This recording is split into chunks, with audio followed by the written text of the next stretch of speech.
really good at tasing. Yeah. Like you've mastered it. Yeah, basically. So what are the levels below taser master? Just an instructor, like an in-house instructor. Just plain old taser. Yeah. There's the master taser, and then there's just tasers. Yeah, there's just instructor, but I've gone to their master school a couple times, and I always tell the new hires and new students, I was like, hey, I know you guys are super nervous about this, but this is the greatest day of my life. I get to tase all of you, and I'm gonna be smiling in the background of your pictures and videos. And I have a couple of them posted at my desk of me just like smiling in the background while I'm doing it, just unconsciously, like not that I planned it. It just happens. Okay, so I mean, it's like I like pain. It just kind of continues. Well, you like to inflict pain. It sounds like, and is that something that is that just permeate throughout all of your life, or is it just your professional life? No, it's all the time. You can, like I said, my son's 10 years old, and I will run up on him and wrestle him, and he'll jump out of nowhere and try to tackle me and everything like that. Luckily, he's still small. Yeah. So okay. I feel as he gets older, it's only going to get worse. Okay. Yeah, it probably will. So my wife hates it. It's lovely. Well, I'm going to take so I'm Robert Beal. You're watching an episode of the Beal Cast. We are at Johnny's Tavern, and we are in basically like mecca of like Jayhawk rugby, and so I have one of KU Jayhawk rugby's coaches. What's your name again, man? I just met you. Brett Brown. Brett? Okay, Brett Brown. Right on. Okay, and so what's your role with KU rugby? I am the forwards coach. Okay. So assistant coach, forwards coach. Okay, and so what, like on a rugby field, like I mean, what is a forward? So you have the backs. It's all like the super fast guys, the really fit guys. Okay. And they get to score. And then you have the forwards who do all the actual work. Okay. The forwards who do all like the heavy lifting and grunt work, the tackles, and kind of get us close. And then they spin it out to the backs with the pretty hair and everything like that. And then they're the ones that get to score usually. Okay. So it sounds like you're lineman. So yeah, basically. Okay. Right on. And so you coach, but did you play here as well? Yeah. I started out playing here. Okay. And so, and how long have you been playing rugby? So I've been off and on. I started it was probably 2008. Okay. When I was in school here, and then played for a while throughout, played some club side, and then took some time off. I couldn't really afford injuries with work and whatnot. Would moonlight in like a game here and there just to get a little bit of time and scratch the itch every once in a while, or if it's a alumni weekend, come back, play there. And then there's a few years ago, decided to come back and just kind of said, why not come back and give what I can to the organization and everything that I've given so much that I love it. Yeah. And so come back and why not jump on the field one more time while I still can. Yeah, so you did not play rugby prior to coming to KU? No. So did you know it was a thing? No, not at all. Okay, so how did you get introduced to it? So I played baseball and football growing up a lot, and then after that, didn't have any sports or anything like that in college. Was just going to school with community health was my major. Was going to school. Actually was at a party with one of our backs. You don't mind if I eat like a fry or Not something at all. in front of me? Go for it. Yeah. Was actually at a party, and we were having a good time and everything, and one of my buddies who played was like, hey, man, you should come out and try this. It's the same thing we all rugby players do at parties is they come up to their buddy who looks like he can hit somebody, and he said I should come play, and then come like Tuesday morning, he's like, hey, you coming to practice? And I was like, well, I guess. I forgot what I said that night, but I guess I'll do it. Sure, why not? Yeah. So somebody just like for no other invited you. You had nothing better to do, and that's how. So what do you think that's a pretty common like story on how people become part of the organization? I think it's still pretty common. There's a lot more kids with experience that come in with some high school rugby background now, but yeah, it's still really common. We get a lot of guys that come in through. We do like Rec Fest and a bunch of other things where we're just recruiting on campus. We've got a lot of guys who just bring their buddies out who never played, never tried it before, anything like that. Some of them will stick around and be like, you know what, this is for me. This is a blast. And some, I respect it. They came out, they tried it. It was something new. They had no clue about it, but they came out and gave it a shot. But yeah, we get a lot of guys like that with no previous experience. Okay. And so, I mean, your first practice, so your buddy's like, hey, come out. I mean, what was that like for you? Were you like immediately, oh, this is what I've always, I feel whole again? Or like, what was that process like? It was just it's one of those things where you just kind of like feel a part of something again. You lose that camaraderie when you get away from like the high school sports, where when you're out with your buddies on the field, you have a purpose. You feel like, you know, you're hitting people. You're all on the battlefield together, and then you get into school and everything, and then you kind of lose that because then you're just a student. Yeah. And you just miss that. Like there's some people you just miss that competitive edge. You just have that itch, but there's nowhere, you know, you can't really legally scratch it sometimes unless you fight somebody legal. But I mean, we're not gonna, I mean, we know what the first rule is and what we're not going to talk about. But no, I mean, I get it. I think the competitive piece of it is, you know, as you know, as you grow up, as you go through youth sports, and if you're involved in like high school athletics and things like that, that competitive piece, once it's gone, it's really gone. Mm-hmm. And you know, I'm in sales, and there's a competitive aspect of it, but it's just never quite been the same as that, like, you know, a bunch of people together, like sweating and like kind of like throwing their bodies around together, and so for sure, I mean, I get that, and so how many years did you play? I probably played 3 or 4, probably 3 collegiately. And then afterwards, like I said, it was kind of one of those hang around. No, we had a men's club that was actually really, we had a pretty high population with men's league players, and we played with that for a few years. And yeah, like I said, and then just kind of moonlighted off and on once or twice a season, or with whoever for a pickup game. Always have the bag in the back seat. You get some of my players are here. You'll find that out when you get older. Is sometimes when you're a retired rugby player, you're not really ever retired. Your bag is always in the back. It's like a Godfather 2 thing. Yeah, you've always got your boots and your kit and your bag just in case. Like my wife will go on vacation, and my wife will open up the trunk, the hatch of the car, and she'll be like, "Your bag's in the car, huh? What's that for?" I don't know. Just in case. I never know. just in case a scrum breaks out, you're like ready to go. Yeah. So when you were playing, as a player, was there like, what was sort of the pinnacle of your experience as a player? Oh man. So one of the biggest things was getting to go on tour. I know you talked with Rick about that. It was one of the coolest things I've ever done. We went to New Zealand. And it was a phenomenal trip. It was amazing. Where in New Zealand did you go? We started out in Queenstown. We were in Queenstown, Kaikoura. We took a big ferry that was like 3 hours to the North Island. We went to Christchurch, Wellington, all over the place. And it was amazing. The first place we flew in, so it was summertime here, we leave. And the first place we fly into this little small airport in Queens, and into New Zealand, sorry, and it's snowing, right? Because it's opposite there. But we get there, and there's these beautiful mountains and everything. There's this pitch like right in the middle of the mountains and whatnot. And we get in, and it's amazing. Yeah. Everybody's there just to have fun, and yeah. I've been to Queenstown. Yeah. Did you bungee jump? I did not. We had a few guys that did. Yeah. I bungee jumped. It was terrifying. Yeah. I mean, it was, you know, it was terrifying for about like 0.5 seconds, and then it was just sort of like, now I'm bouncing around. It was an interesting experience, but it's beautiful. It sort of reminds me of like Colorado Springs a little bit, and the fact that area is just like, it's just so action, like there, you can do anything in that area. So we, funny story. Lake Wakapitu. Yeah. Right on. Yeah. There's a little fish and chip shop right there, actually.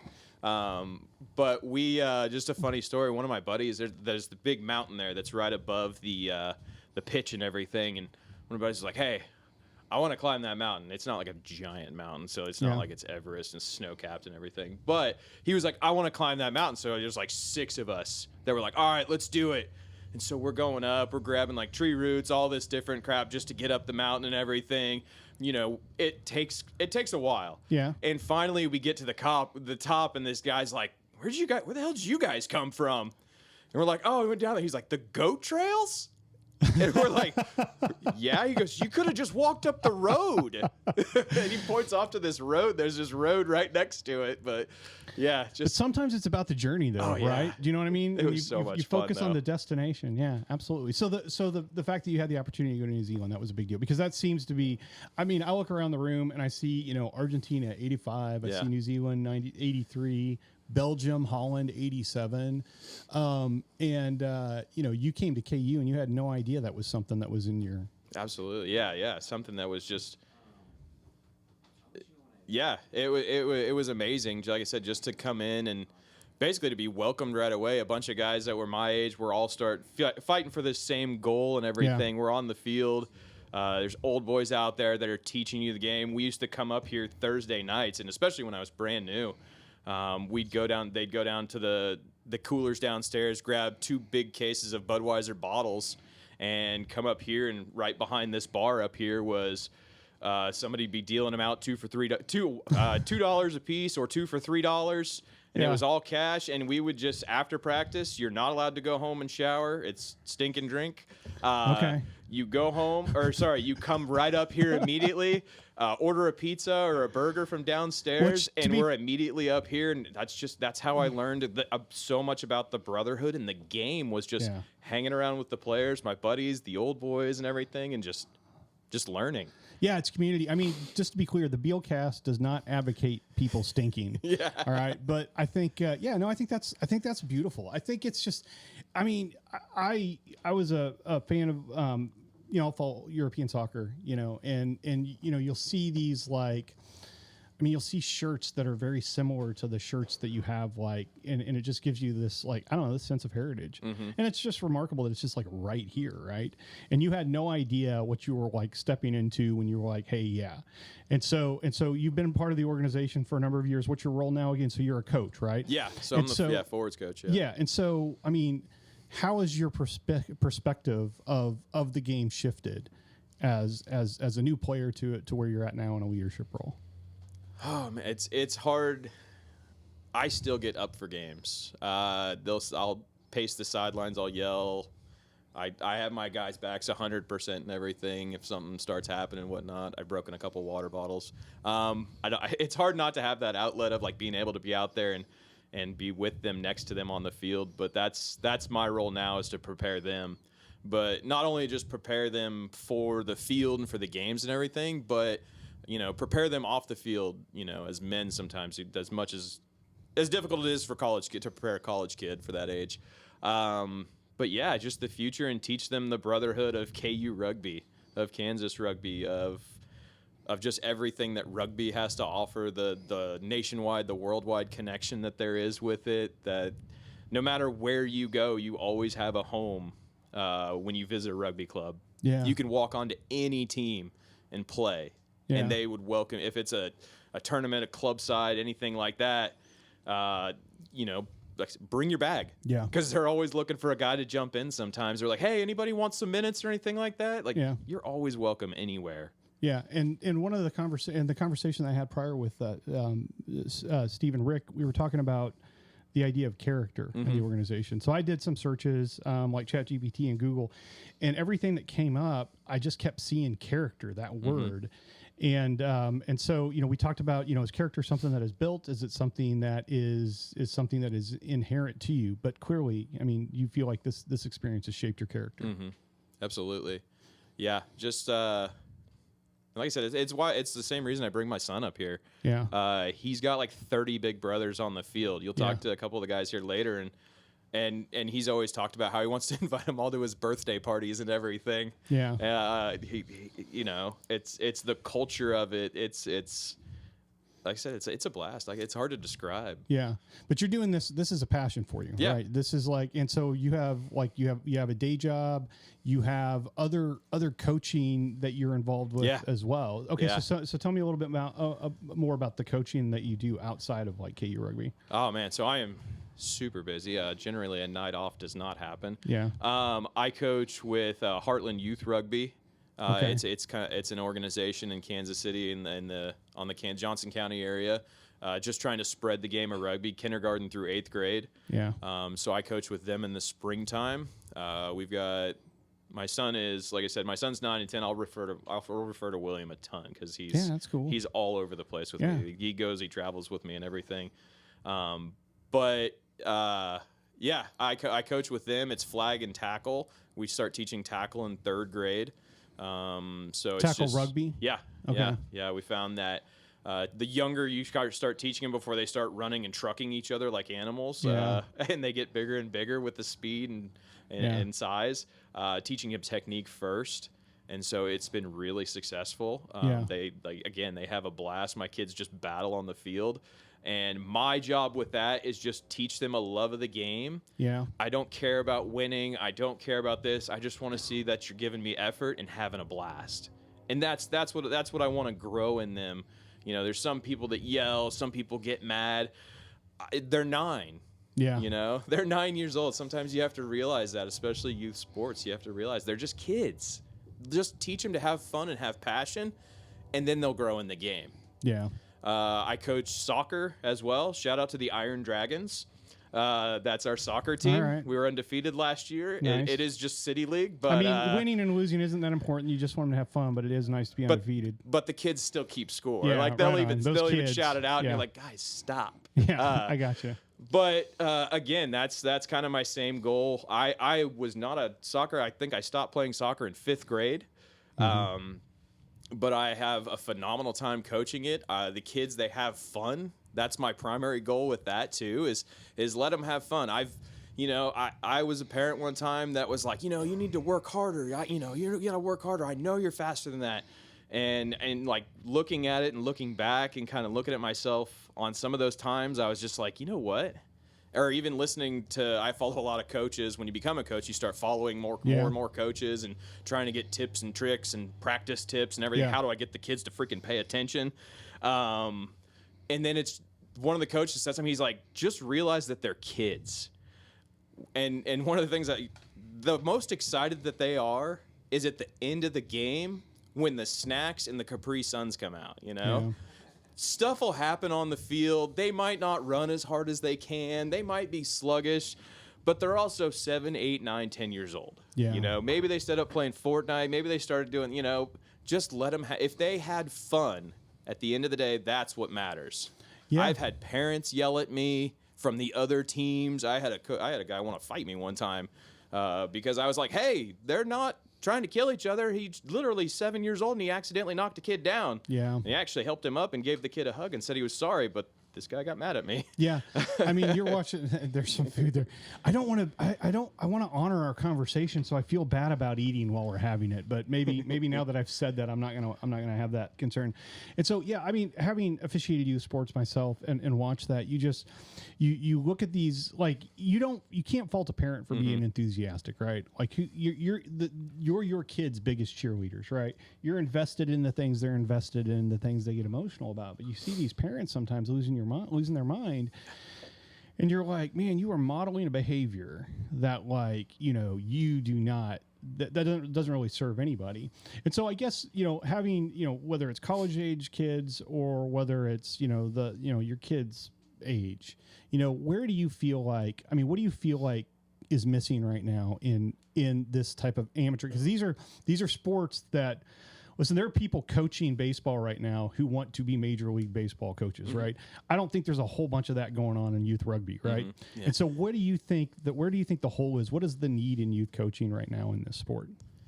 I think coaching in general, youth sports, officiating youth sports too, it's so hard because obviously, yeah, as a parent, you're your kid's biggest advocate. Yeah. You're your kid's biggest cheerleader, right?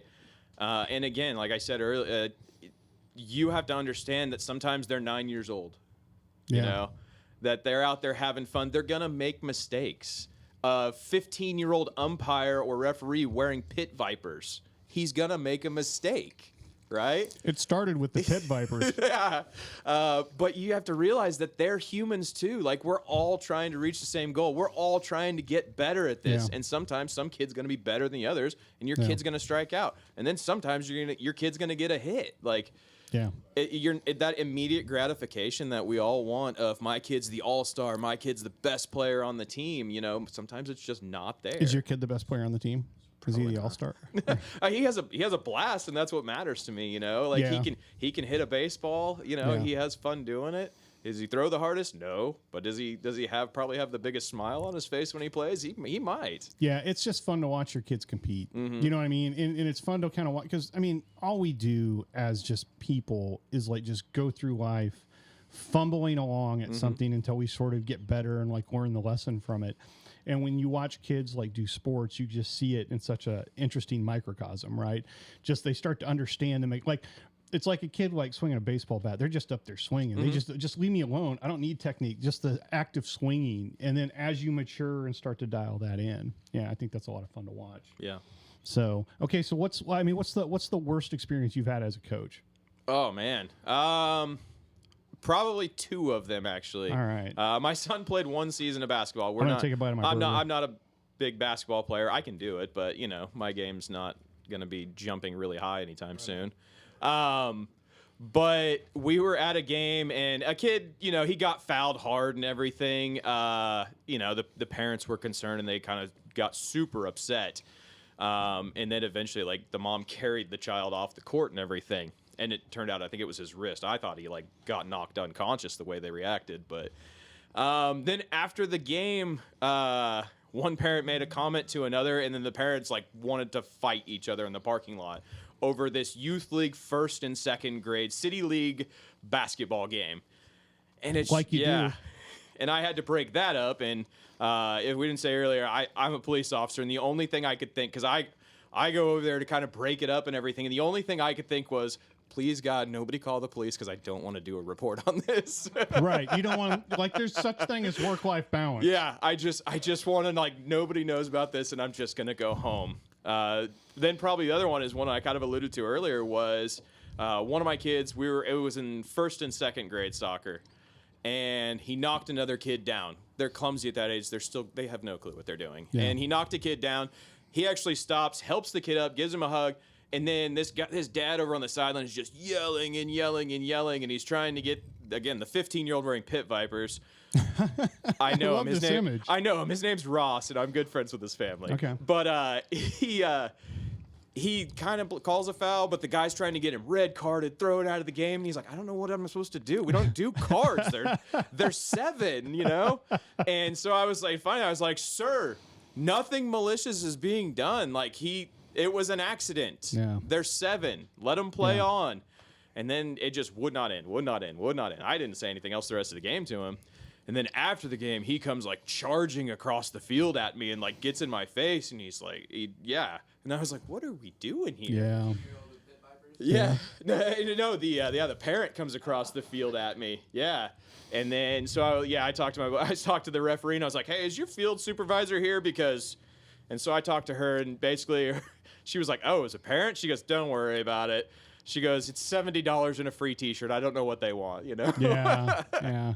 I had when I was umpiring baseball, I remember I called a third strike on a kid, and the kid turned around, probably 10 years old, and was like, bullshit. And like I had like a beat. Okay, so this was like 92, 91, okay? Yeah. And there was just this pause where it took me a second to realize what had just happened, and then I was just like, man, you're out of here. Like, I just like ejected him on the spot. And I see this like big dude come storming down the bleachers, go through the dugout. And I'm like, oh man, well, this is it. And my buddy's out in the field looking at me from behind the plate. And he's just like, this guy's about to like tear me up. And this guy, and he's huge. And I'm like 17. And he gets in my face and he's like, I want to thank you for what you did to my kid. And like stormed off. And I remember being like, that was weird. But as I aged, I always thought about like, you should be dealing with that. Do you know what I mean? Yeah. But yeah, so I had a couple times as an official where I thought that I thought maybe I was going to get like, you know, beat up by like a business leader in the community in Springfield, Missouri, which is where I grew up. But I think that, you know, we just put so much pressure on our kids with these things. And there are so many people that are just like living vicariously through their kids that I could see how maybe like, you know, rugby as a sport maybe doesn't have to deal with the worst of it, right? Because, we were talking about this. Nobody is like getting into rugby because they think they're going to be like a rugby star, right? You just love the sport, you enjoy doing it, and so I feel like there's sort of an honesty and authenticity associated with this sport that you just don't see in the major sports in the U.S. anymore. Yeah, rugby is such a crazy thing. There's some schools like higher up you can get scholarships. You're not getting the NIL dollars and everything. You're not getting the $2 million quarterback or anything like that. I wish we could. It'd be fantastic to start getting some. You got to talk to Rick though. Well, are there scholarships for KU division? rugby? No, we don't have any. No. Okay. But once you get in like the Division 1A, so like Life University and all the big programs that are like what are the big USA rugby feeders and everything. What would those schools there's be? like Arkansas State, the Mount. Oh my gosh, I can't even think. Life University. So that it's not just like an East Coast thing. I mean, is it throughout the? They're kind of all over they're still all over the interesting. place. There's big programs with scholarships all over. But for here, it's a lot of guys that come out, they try it, and it's for the love of the sport, and they want to be. One of the things I always tell the guys is you can go out and watch Kansas play Missouri. You can watch them play on the football field. You can go watch them and cheer for them from the stands. Or you can be the guy that'll go out there and put the uniform on and still go out there and fight for that, right?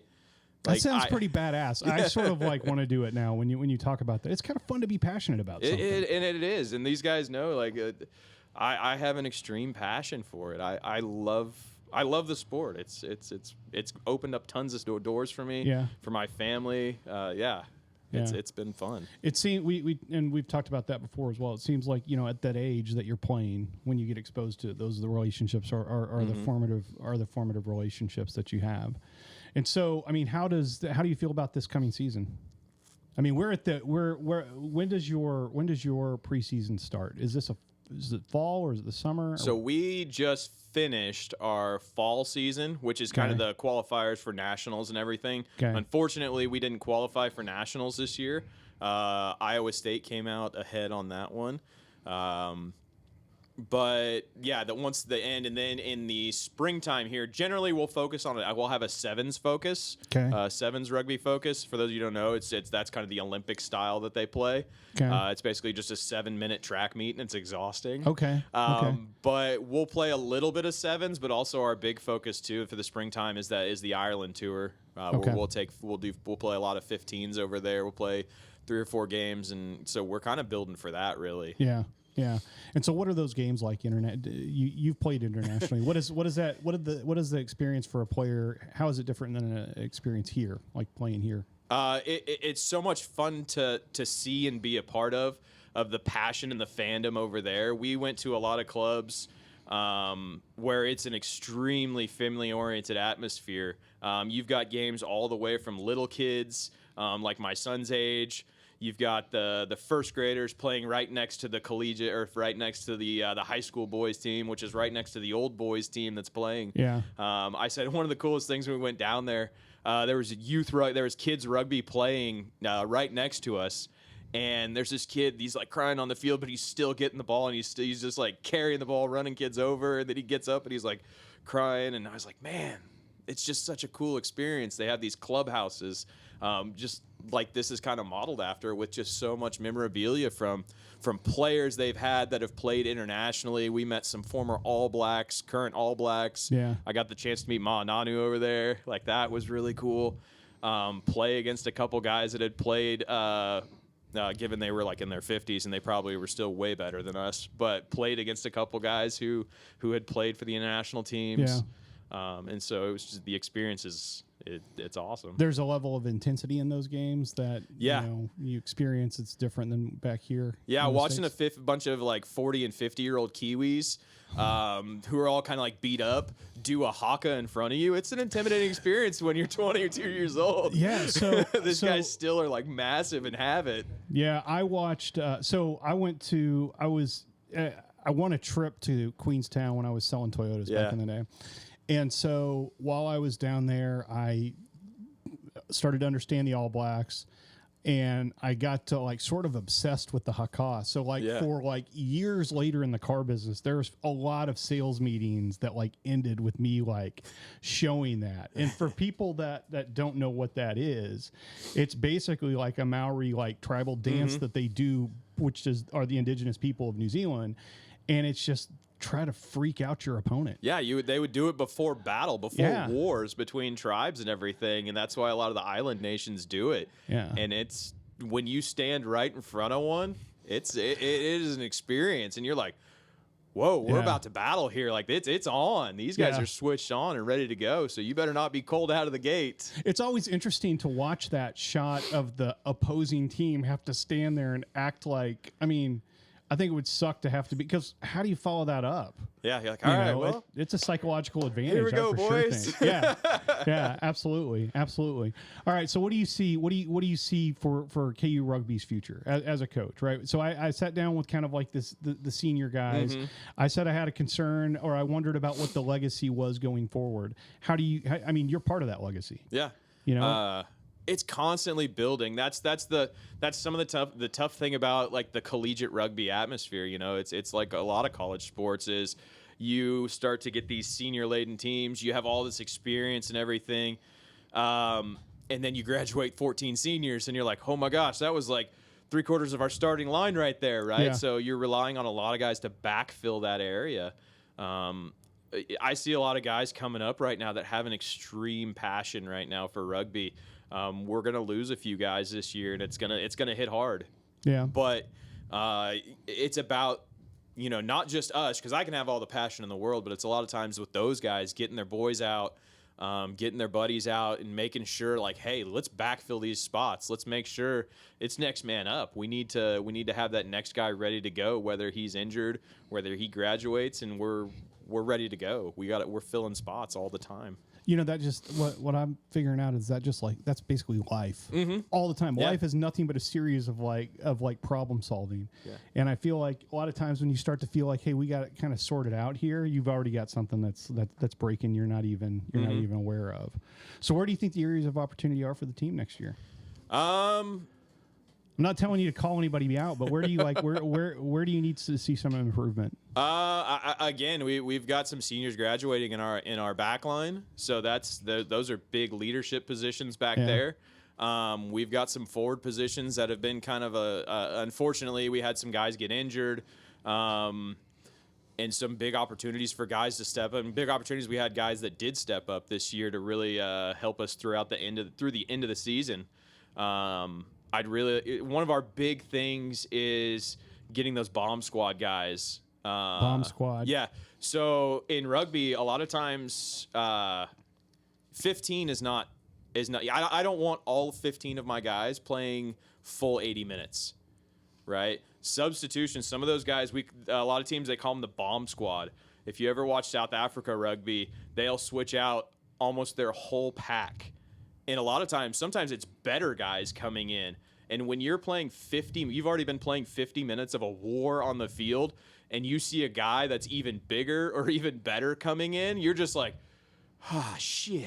Yeah. Right? So can you freely substitute in rugby? So you get 8 substitutions. So 50, you get a 23 on your side. Okay. So, and then it's similar to soccer where it's unless you're playing like a friendly match, sometimes it's called. Okay, like, so where you it's can a only non-league sub match. out though. Yeah. Okay. Where it's a non-league match, you can kind of do some like rolling subs where you try to get guys some time and then sub guys in, or a second side match.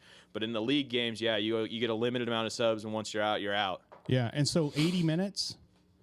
So you can't even go 90 minutes like soccer? So, I mean, if there's stoppages and things like that, so we've played some overtime games where they'll add 20 soccer on. Harder? So, they just run a whole lot and they just fall down. It's just longer. They just fall down. Yeah. Are there a lot of like 0-0 rugby games? No, that's not a thing. No, okay. that's not generally a thing. I mean, I can appreciate the struggle of a 0-0 soccer match. I can see the beauty in that, but like I would rather see some scores. So rugby, they score. Yeah. Okay. All right. So do you know why it's called rugby? It started in England. It was at the rugby school. Okay. Yeah. Okay. All right.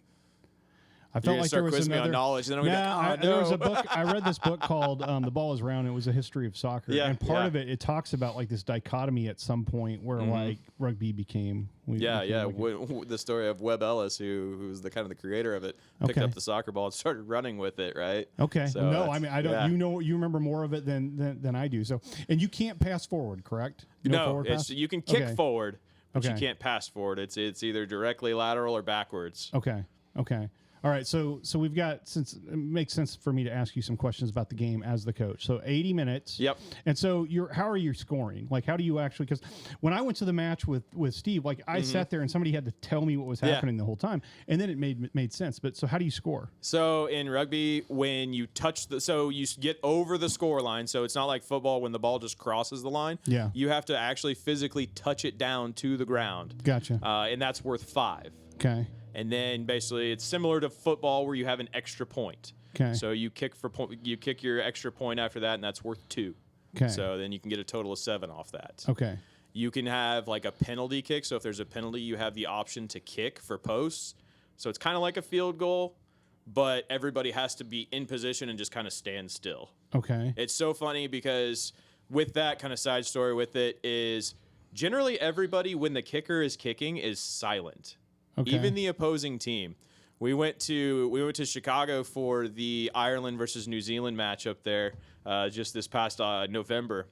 And on the scoreboard, on their big scoreboards at Soldier Field, it even says, "Please respect the kicker." Oh, wow. And no matter if you're an Ireland fan, New Zealand fan, everybody's just silent, giving him the respect to kick. So it's like golf. Yeah. Right. So anywho, that's 3 points Okay. right there, just kind of like a field goal. Okay. So, All yeah. right. So basically kicks and did you ever play football? I did. Yeah. Okay. Yeah. And I played 4 years. which yeah. one did you have more fun with? I mean, I had a blast playing football. Football's crazy because you just throw your body at everybody with like no fear of injury. You've got this big old helmet and shoulder pads and all these Yeah. things on. You're invincible almost, right? Yeah. Rugby, I had a blast just because of the brotherhood on the field. Like Right. you're out there for 80 minutes of war, just trying to outlast the other team. You're trying to oppose your will over them. You're trying to, in the scrums, you're trying to just be the person who can outlast the guy across from you. Yeah. Right? Yeah. No, that's I mean, I would think there'd be a lot of crossover between the two sports. So, all right. Well, listen, I appreciate you taking the time to do this. Absolutely. I mean, I think that the story of KU Rugby, I think, is super, super compelling. And it's exciting to see because to this point, I've only sat down with old people.